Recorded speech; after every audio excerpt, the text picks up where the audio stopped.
ప్రభుత్వ పాఠశాలలో చదివించాలి, ప్రభుత్వ పాఠశాలకు వెళ్లాలనే ఆలోచన ప్రభుత్వ పాఠశాలలో ఉపాధ్యాయులుగా పనిచేసే వారికి కూడా లేని పరిస్థితి మాత్రం నెలకొంది. ఇలాంటి తరుణంలో విభిన్నంగా గోదావరి జిల్లాకు సంబంధించి ముఖ్యంగా కాకినాడ జిల్లాలో అనేక ప్రభుత్వ పాఠశాలలో పనిచేసిన వాడపల్లి రమణమ్మ గారు ఆదర్శంగా ఉన్నారు. మనం చెప్పడం కాదు, సమాజం చెబుతుంది, విద్యార్థులు చెబుతున్నారు.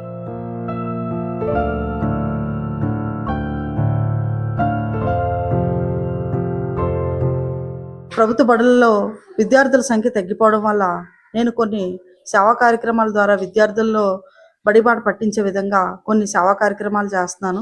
ఎందుకంటే ఈ రోజుని ప్రతి విద్యార్థి కూడా కాన్వెంట్లకు వెళ్ళిపోవడానికే చూస్తున్నారు.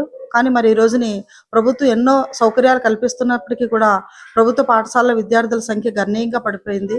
దానివల్ల నా వంతు సహాయంగా ఎంతో కొంత ప్రతి పాఠశాలకి కూడా కార్యక్రమాలు చేయడం నేను స్టార్ట్ చేశానండి.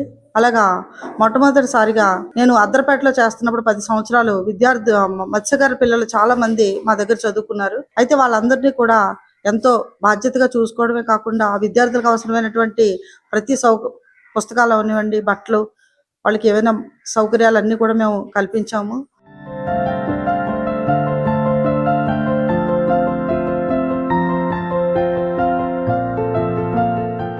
ఏ స్కూల్కి వెళ్తే ఆ స్కూల్ ఏదో ఎవరో వస్తారు ఏదో చేస్తారు అనే మాదిరిగా కాకుండా అక్కడ ఏం కావాలి, విద్యార్థులు ముఖ్యంగా స్కూల్కి రావాలి, ఉన్నత విద్య అభ్యసించాలి అంటే ఏం చేయాలి అన్న విధంగా ముందుకు వెళ్తున్నారు. ఇప్పటి వరకు దాదాపుగా 10 నుంచి 15 స్కూళ్ళు ఆమె పనిచేశారు. అన్ని స్కూల్స్ కూడా ముఖ్యంగా విద్యార్థుల్ని స్కూల్కి మత్స్యకార పిల్లల్ని స్కూల్కి తీసుకొచ్చే విధంగా చేయడంలో కీలక పాత్ర పోషించారు. ఒక స్కూల్ కి వాల్ అవసరమైతే వాల్, పెయింటింగ్ అవసరమైతే పెయింటింగ్స్, ముఖ్యంగా వాటరింగ్ అయితే వాటరింగ్, వాష్రూమ్ అయితే వాష్రూమ్స్, ఇలా స్కూల్ కి సంబంధించిన మౌలిక వసతులు ప్రభుత్వం కాదు నేనే నా సొంత జీతంలో ఇస్తాను అన్న విధంగా ముందుకు వెళ్తున్నారు.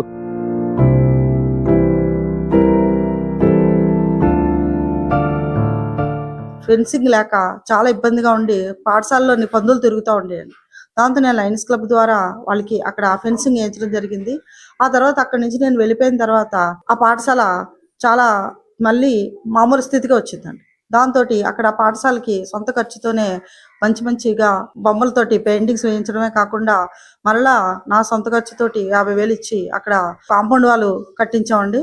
దాంతో ఊరి వాళ్ళు కూడా సహకారంతో అక్కడ ఒక పెద్ద కాంపౌండ్ వాళ్ళు కట్టించడం జరిగింది. అలాగే మళ్ళీ గేటు సమస్య వచ్చినప్పుడు మరలా నేను అక్కడ గేట్ ఏ విధంగా పెట్టించాలా అని వాళ్ళు అడిగినప్పుడు మరలా లయన్స్ క్లబ్ వాళ్ళ సహాయంతో అక్కడ గేట్ కూడా నిర్మించడం జరిగింది. వెలంకొత్తూరు స్కూల్కి వెళ్ళానండి. అక్కడ పాఠశాల చాలా బాగుంటుంది. కాకపోతే అక్కడ పాఠశాలలో కూడా పెయింటింగ్స్ వేస్తే బాగుంటుంది. అంటే కేవలం పాఠాలు చెప్పడమే కాకుండా పిల్లలు ప్రతిరోజు ఆ గోడలు చూడడం వల్ల కూడా ఎంతో కొంత విజ్ఞానం కలగాలని చెప్పి ఆ రోజు అక్కడ కూడా ఒక 25,000 ఖర్చుతోటి మొత్తం స్కూల్ గోడలన్నీ కూడా చక్కగా పెయింటింగ్స్ వేయించడం జరిగింది. అక్కడ అల్లూరి సీతారామరాజు గారు, నేను అల్లూరి సీతారామరాజు గారు సమాధి దగ్గర 8 సంవత్సరాల నుంచి నిత్య దీపారాధన చేస్తుంటా అండి.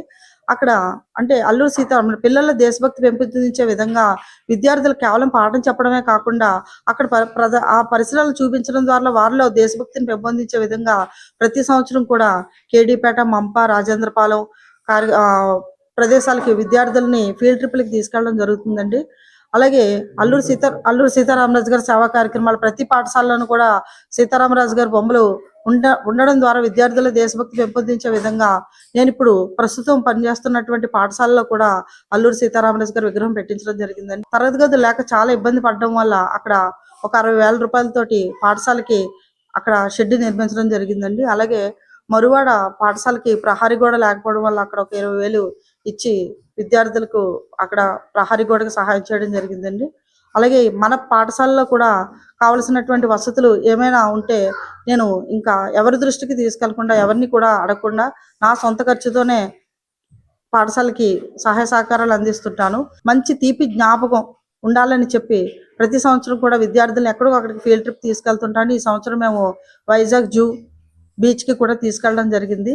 అలాగే అంటే ప్రైవేట్ పాఠశాలకు ధీటుగా ప్రభుత్వ పాఠశాలను కూడా తయారు చేయాలని చెప్పేసి ప్రతి ఒక్కొక్కరి ఇంటింటికి వెళ్ళి ప్రతి సంవత్సరం కూడా రోల్ పెంచడం జరుగుతుందండి. ఈ సంవత్సరం మా పాఠశాలలో 45 అడ్మిషన్లు జరిగినాయండి. అంటే ఎంతమంది వెళ్ళిపోతున్నారో అంతమంది కూడా ఈ రోజున పాఠశాలలో జాయిన్ అవ్వటం లేదు.